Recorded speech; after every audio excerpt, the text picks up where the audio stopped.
Hey, what's up guys? My name's Samuel Leeds. I'm a property investor, and you know what? I like to teach a ton of people to also make a ton of money in property. I'm going to be introducing you to two people, Samuel and Sophie. They're a couple, they've got a family, they've just become financially free through property after coming on some of our training programs, but I wanted you to hear exactly how they did it and really understand the mindset between people that are successful and people that aren't. So you're gonna learn a lot from this video. If you've become financially free from watching my videos or from coming to my training programs, then please do find in the description below winnersonawednesday.com, and you can apply to also be sat here with me on the YouTube channel. So welcome Samuel and Sophie. So, welcome to Winners on a Wednesday. Thank you. So you guys are doing really well killing it. I knew you would kill it. We are so surprised at how everything's gone in the last couple of months. It's been incredible. But yeah, just all thanks to you. All thanks to you. Dude, man, I give you knowledge, you implement. Partnership journey. Yep. Yeah. Why don't you tell us what deals have you done? Because you're now technically financially free. Mm-hmm. Yeah. Respect. Oh, good. Respect. So how much money are you making a month at the moment in property? So about 2,000 plus. Yes. So conservative 2,000. Yeah. Which I mean, geez, that's incredible. Yeah, exactly. How much money did you start with?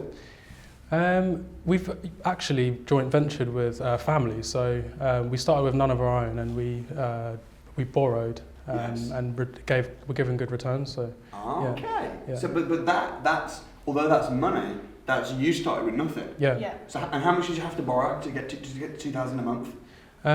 So mother-in-law, after selling our house, I think invested about 40. 40. Yeah. Something Yeah. like that. And we were, HMO yeah. and serviced accommodation, which Right. And you've bought those, or is that rent to rent? HMO is bought and the serviced accommodation is rent to rent. Yeah. So you've done a nice combination Yeah. of having some ownership on something, but then also having some cash flow. Exactly. Oh, That so was the cool. process. Yeah. Why don't we start from the beginning? How did you guys meet? And how did you? What made you get into property? What are your backgrounds and stuff? How did we meet? We were out one night, family, we have like similar friends, Yeah. and we were both sort of out having a good time. We were stood at the bar. And You were in a nightclub. Come we on. were. Yeah. Yes. I always said we'd never meet in a nightclub. You were shaking your booty at I a was. nightclub. You were drunk. Okay, so you met at a club. Yeah. Yeah. And then what happened? We spent time together, we worked out that we had so much in common, Yeah. and then we were sort of inseparable from then onwards. Yeah. Sweet. Yeah. When did that happen? When did you meet? About 7 years ago. Yeah. Oh, a long time ago. And then we had our daughter, she's now 5, and we've just recently had our second daughter who's 5 months old as well. Congrats. Yeah. Congrats. Thank you. So what was your strongest reason why for getting into property? I think it's the time element. Because Family. yeah, you don't realise how much time you have before you have start a family. Yeah. And then you're just trying to get that time back. So yeah, Soph has been amazing at like dealing with the children and dealing with property at the same time. Yeah. So yeah, I just. We just want to give our children as much opportunities to experience life from the best perspective they can, and not just education in school, but be able to take them places and learn different things, take them on trips, meet people, and it's just opening their eyes to something that's not necessarily what they get taught in school. They should teach it in school. Yeah, I agree, massively. I mean, they don't teach all they teach you in school is how to get a job. Mm-hmm. Yeah. So they train you how to get a job, i.e. get good grades, good qualifications, become good at complying, Being dependent on being dependent on someone that tells you what to do. Yeah. When the bell rings, you do this. That's very much how we're taught in school. Yeah. And I think if you implement that in them in such a young age, they're only going to grow and expand themselves. So. You mean teach them what the way of being a free thinker and financially free? Yeah. Yeah. So, how did you even come up with the crazy, ludicrous idea of getting into property and becoming a property entrepreneur? How did that happen? So I was recovering after I'd broken my leg, and I was just sat in bed watching YouTube videos, and one of my friends had attended one of your courses previously, and it just popped into my head, and I just started typing in Samuel Leeds, property investor, and then all of your videos were popping up, and I just binged them. Yeah. And I watched videos on like loud volume, so Soph overheard the videos in the background. Like, what are you watching? She said, "Who's this guy? Welcome to my name's Samuel Leeds." And so it was quite loud, and she then eventually came and watched a few videos, and that's how she got involved. Yeah. So. What did you think when you first started watching my videos? What did you think? Were you a fan or a skeptic, or where were you at? I was in the middle because we discussed wanting to invest in property, but I think before you have the knowledge, it's thinking that's unachievable. Yeah. And then I was like, why you're not going to be able to do anything from here? We need to save money. And then I come on the course, and we just had our eyes open to so many different opportunities. Yeah. Because the thing is that the old school way of thinking is very much work really hard, save up money, and this I'm just banging this mantra. You know, work really hard, save up money, put it in the bank, or put it into a property. But if you do that, then pay off the mortgage as quickly as possible. And then if you're really fortunate, then when you're in your 40s or 50s, you might be able to have another deposit saved for an investment property or a second home. That's like the dream, which is so slow. And you know, and you don't have to do that. And you can literally do what you guys did, which is actually, we don't have any money, but we can do rent to rent, or we can raise money and put it into a property. We didn't realise we were actually doing an assisted sale when we lived in Surrey. So we were paying rent when the baby came. Instead of moving out, we paid rent to mother-in-law. And after like 5 years paying rent, we sold the house and got back our deposit. So it was at that point we were like, do we decide to buy our own house, or should we move back in together? And after watching so many of your videos, we just decided the best route would be to go back together as a family, buy a house, and ended up being in Wales, which had a huge amount of equity. So we just ended up using that equity to invest in property. My mum has then been able to retire from that, and then she's invested, and now she's getting the return, and she's financially free too. Oh man! From that. So we need to do a separate video with your mum, mate, from what you taught your mum. Because that's the rippling effect. My mum's on board now as well. Nice. So, and she's refinancing next year, and she's going to pull the money out of her house, invest it, and then she's now going to become financially free off the back of what we've learned from you. That's so cool. And it's humbling for me. I appreciate you saying that. So what are your backgrounds work-wise?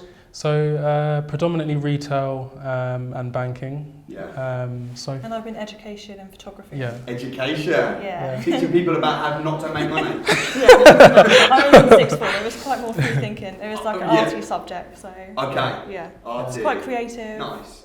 Buzzy environment. Do you still do that? No, I'm on maternity leave, and now we've replaced my salary with serviced accommodation coming in.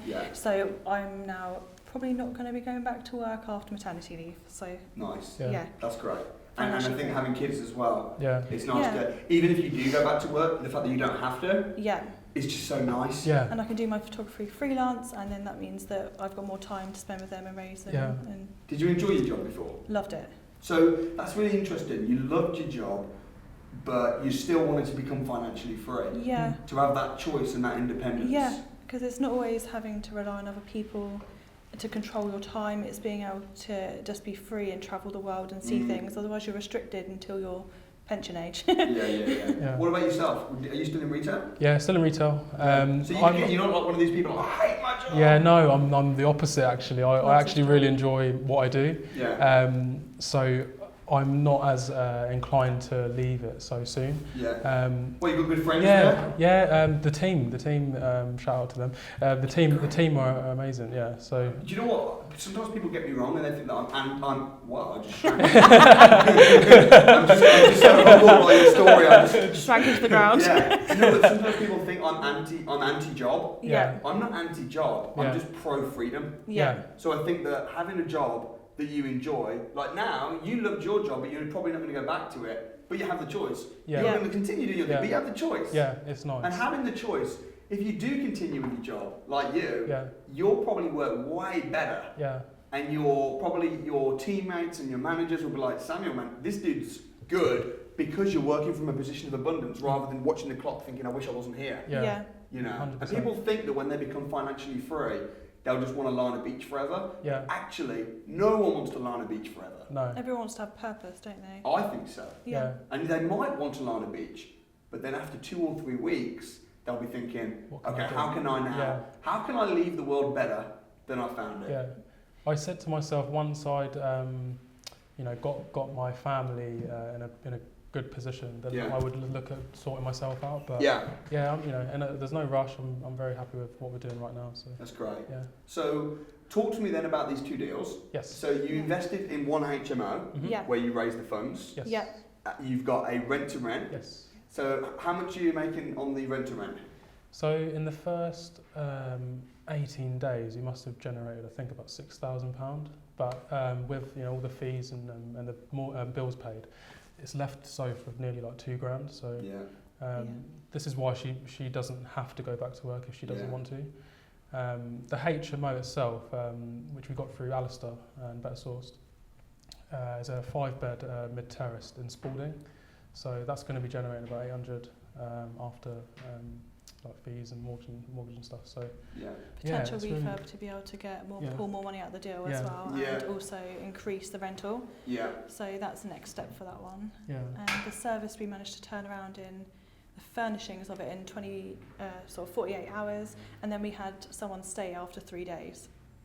Picking up the keys. It's doing really good. So where did you say that was? In the HMO or the rental? HMO. Spalding. Where's that? Lincolnshire. Okay. Yeah. Miles away. I didn't even know that. And then the rent to rent, where's that? Farnborough, so that's close to home, or his parents' home.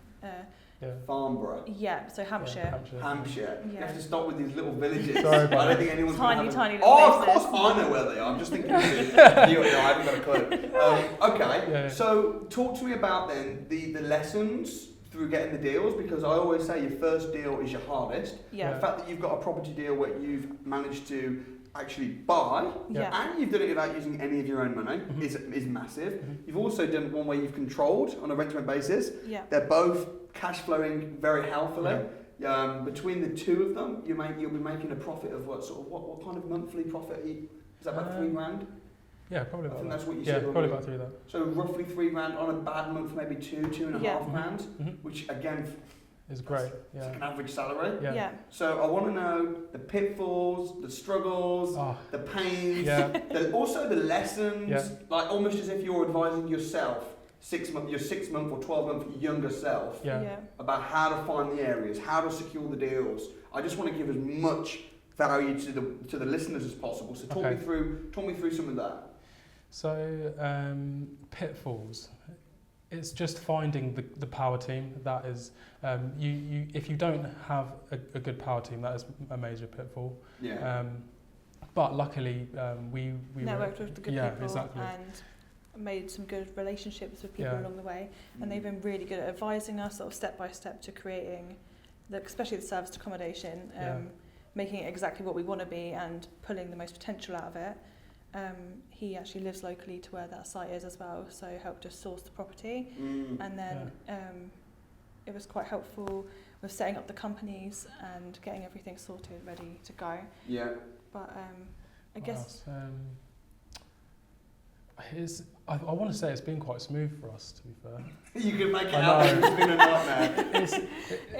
It's been quite smooth. The only things that have been outside of our control, with regards to like the sellers, solicitors, and been slow. Those types of things. But it's a process. You have to learn to be patient. We've managed to control everything within our control. That's great. I think as well, when it comes to property, you've got to be really fast when the ball's in your court, but then really patient when it's in someone else's court. Because when you're waiting on solicitors or mortgage brokers or applications or planning permission, sometimes things just take time. And that's where your impatience. That's been our biggest pitfall. Really? What, your impatience has killed you? A little bit. Right. Because we've been seeing the success of others and we've been thinking, oh man, like, why can't we, But we've still done very, very well, but it's just been that comparison to others but at the same time, the impatience will be your best friend. When you're thinking, I need to get this deal done fast, and when the ball's in your court, you just be like bang, bang, bang, exactly. or a deal will come. Because you see this. You guys are on the academy. You've been to the crash course. You've been in the. When did you join the academy? 6 months. It's July. So most people, even when they get the best deal in the world, they can't even sign it. Because they're just such chickens. They're just like, oh my gosh. And everything, they'll be putting the brakes on everything because they don't trust themselves, they haven't got the confidence.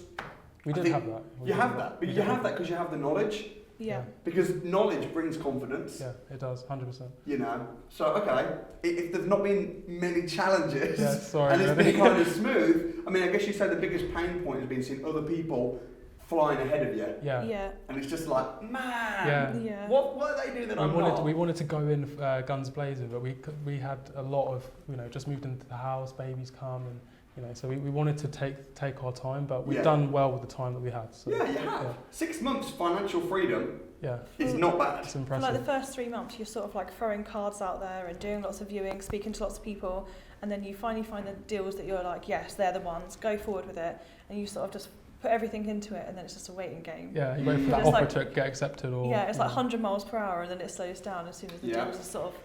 Talk to me about the positive peer pressure within the academy and your new friendships. You're encouraged to network like mad. Like, I've made so many friends. It's been amazing. It's just the environment is just amazing.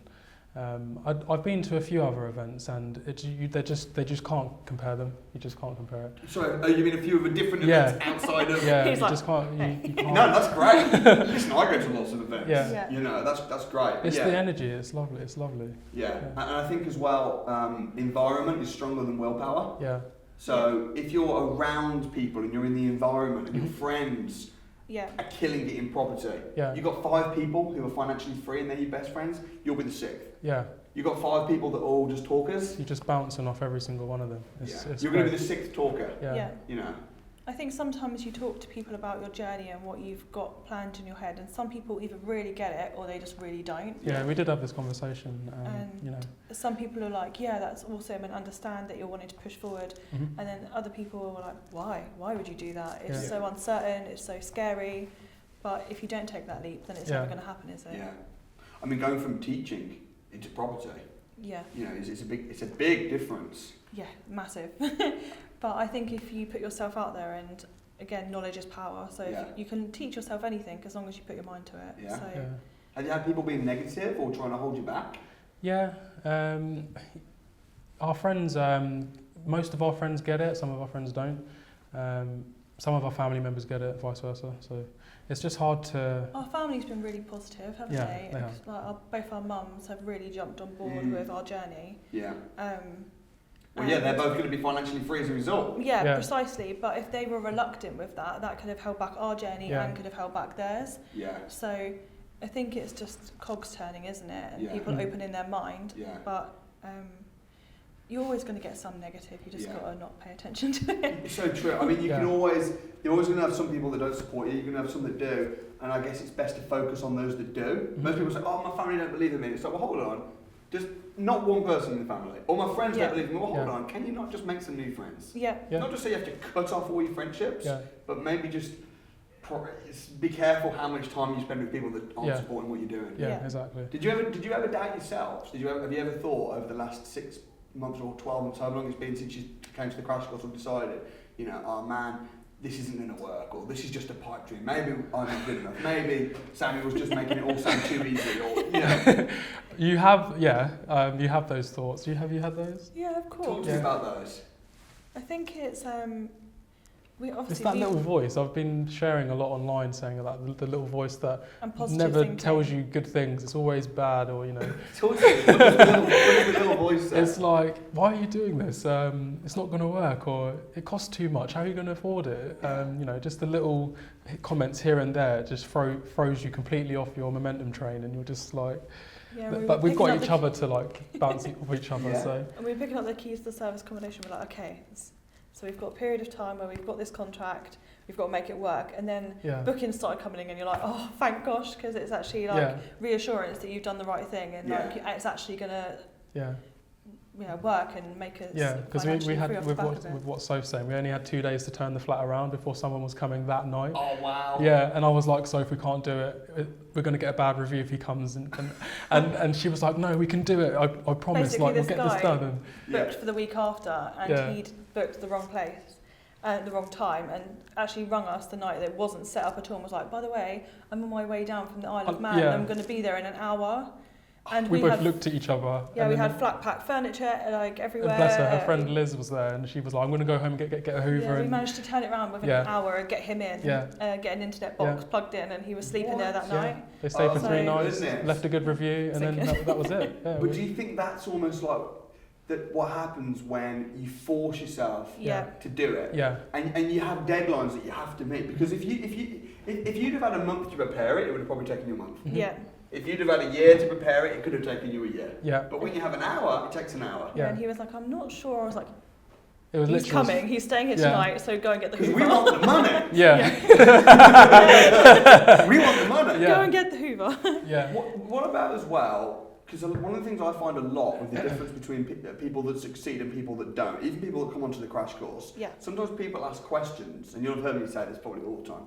People ask questions that are actually not their problem. They're actually their potential problem in a year's time. Yeah. So I had a guy at the last crash course, and I'm not knocking anybody, and I get it, but someone said, when you become a portfolio landlord and you have more than 5 houses, the mortgage things change, and it becomes different. And they're like, what kind of mortgage? And they're going on and on about this. I said, hold on, how many properties do you currently have? Yeah. None. Wow, okay. Right, okay. That isn't your problem. Yeah. Go and get 4 houses. Yeah. Get a few grand a month coming in. Yeah. And then we'll address it then. Because it's just constantly thinking about things.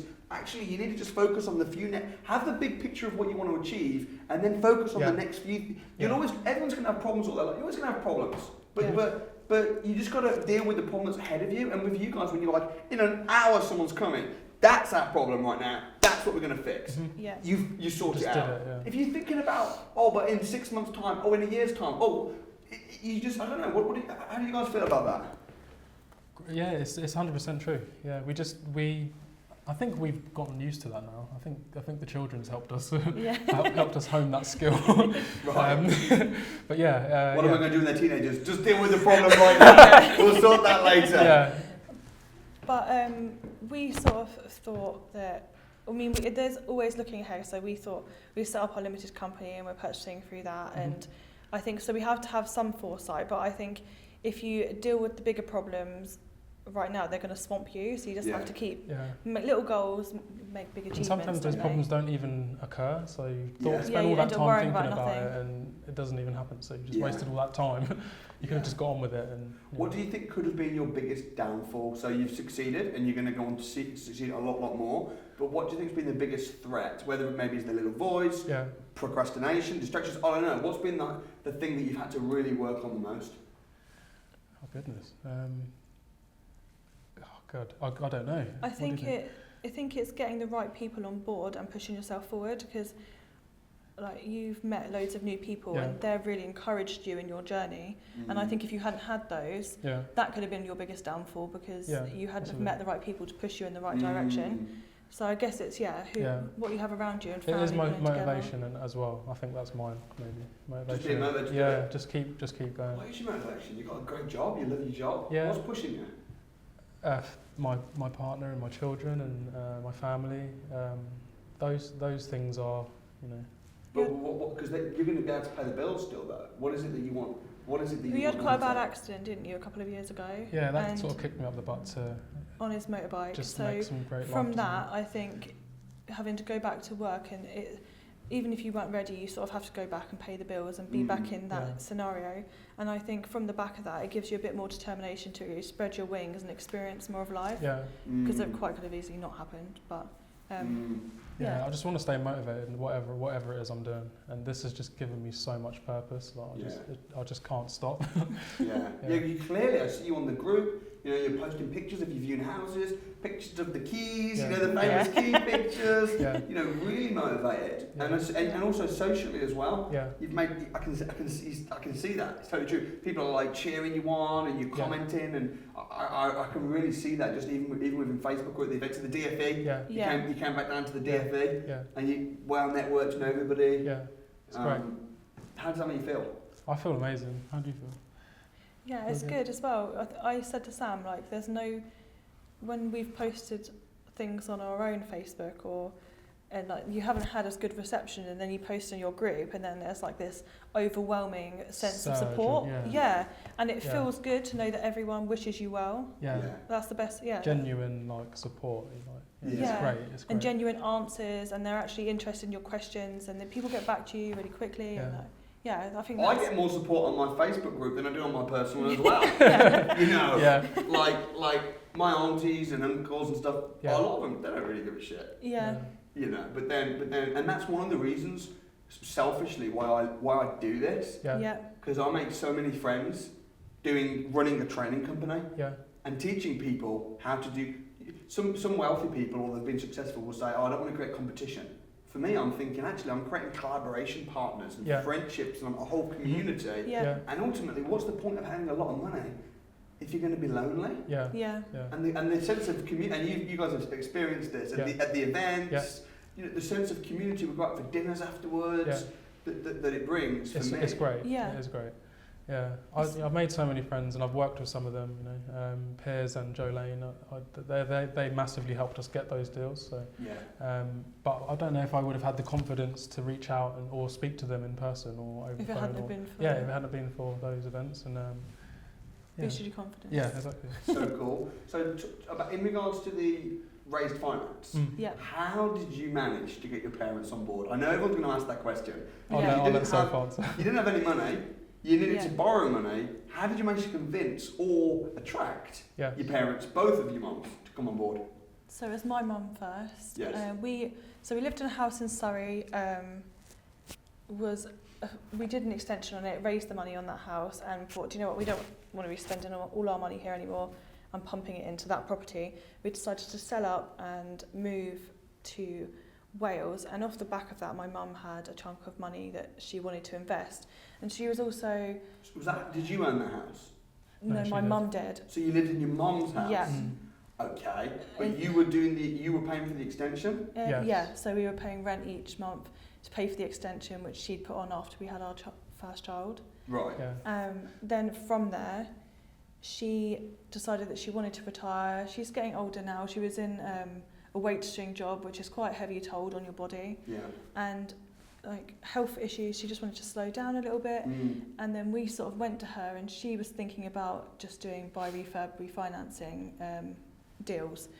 But we thought, well, if we joint venture, then she can put less of a deposit in, she can get a bigger return. And from there, we started showing her your stuff, went to the crash course. She went to the crash course? No, we did ask her. Yeah, we did ask her. Yeah, she looked after She had the little ones instead. And then she just felt, I trust you, I want you to be financially free. She wanted to be financially free, and we just pitched in together. Yeah. Right. So, you know what's really important about that, though, is that you became valuable to her. Yeah. Both, obviously, she wants to see you do well, right? Loves you, supports you. But a lot of people, I know you're not kids, but 20s?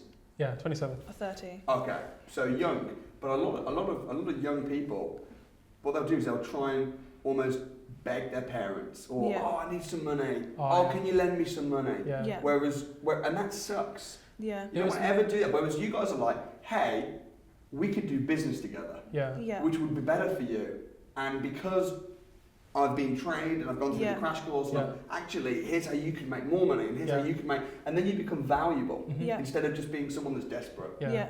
We didn't know how it was going to go, but we'd watched enough online to see that it could work, and we just said, look, we're just going to give it a go. And we've joint ventured on the HMO, and then we are going to be joint venturing on another serviced accommodation as well. What did you joint venture on the HMO? What was the setup? What did that look like? So she's basically an angel investor. She's put in the cash and she just gets a return. Fixed return. So do you own the house solely? Yeah, it goes through the limited company. And is she on that, or just you? Just us. So actually, you've borrowed money from her. You're giving her a great return on investment. She's happy. Yeah. But you own the house. Yeah. Which is really cool. Yeah. What about your mum? So she's seen everything we've been doing, and she's just amazed, and she's on board now. So I think next year, maybe February, April, we're gonna look at refinancing her house. Yes. Pulling out maybe over 100,000-ish. Nice. and then just try and do some good damage with that. Yeah. But because I now know what I know, having learnt from the DFE and the academy, and I've got time, I'll be able to find those great deals. Yeah. So yeah, my mum will be in the same position as Sophie's mum next year, which is great. Yeah. She's good, out of her residential property, she's going to Yeah. become financially free and then buy another property down in Plymouth and slow down Possibly. her life a little bit. Yeah.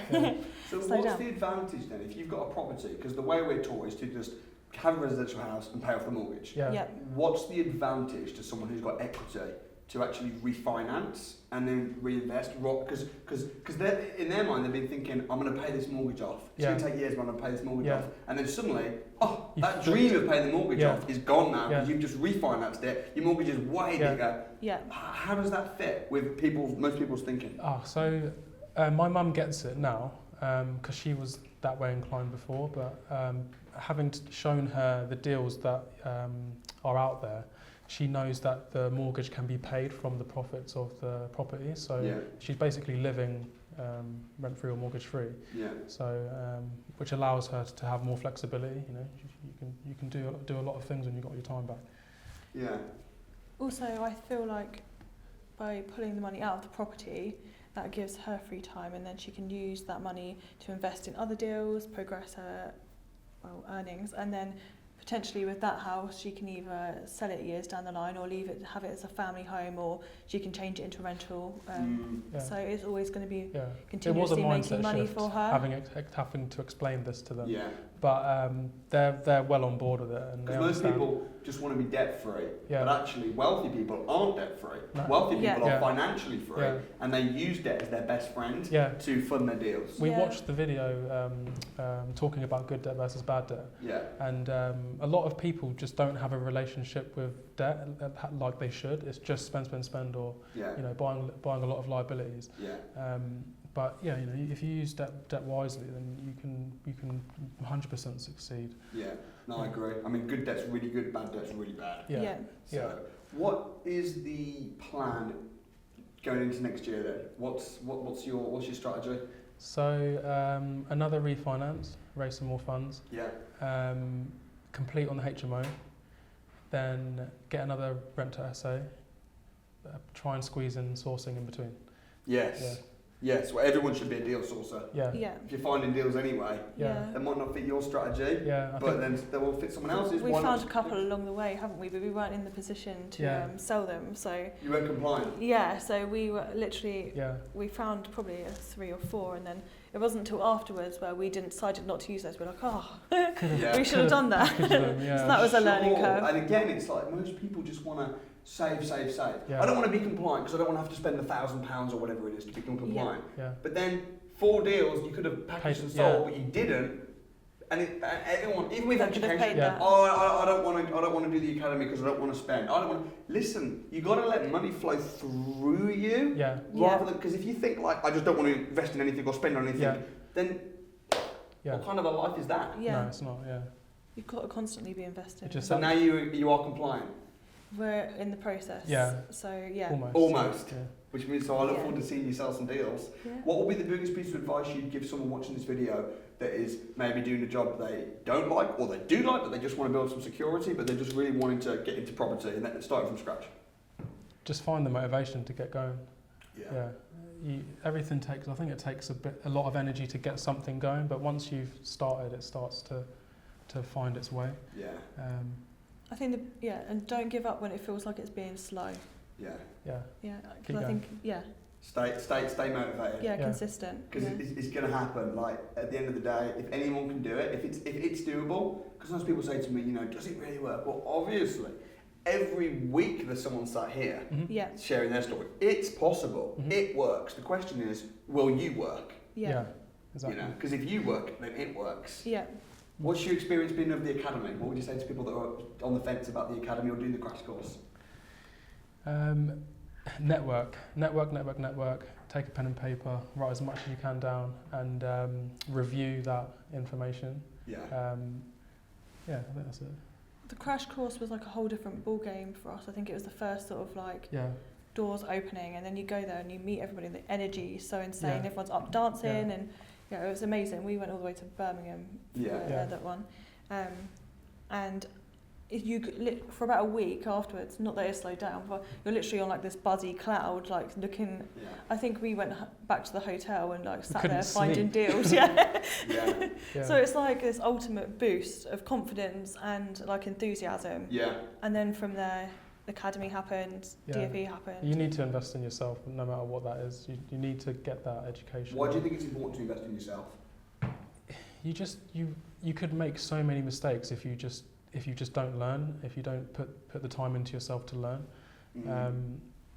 Not just with property stuff either. I think you have to invest in your mind for it to grow. So And people say if you think education's expensive, you should try ignorance. Way worse. Imagine. Exactly. That's great. I mean, I've loved seeing your journey. I'm sure you'll come on again in a year when you're on a whole new level of success.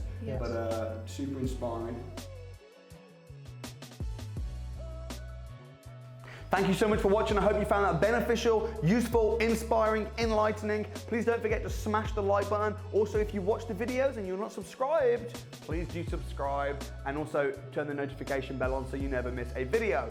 There's another video that I really feel you should watch. This was with John and Becky. John and Becky became completely financially free and they had a lot of hurdles to get through. And I think you're gonna really, really enjoy the interview if you enjoyed this one. You can check it out right here. Also, if you want to become financially free, we have a property investors crash course. It's 2 days and it's free on the house. You can come along right here. And of course, don't forget to subscribe over here too. Thank you. And you can do that now. Why have you not subscribed?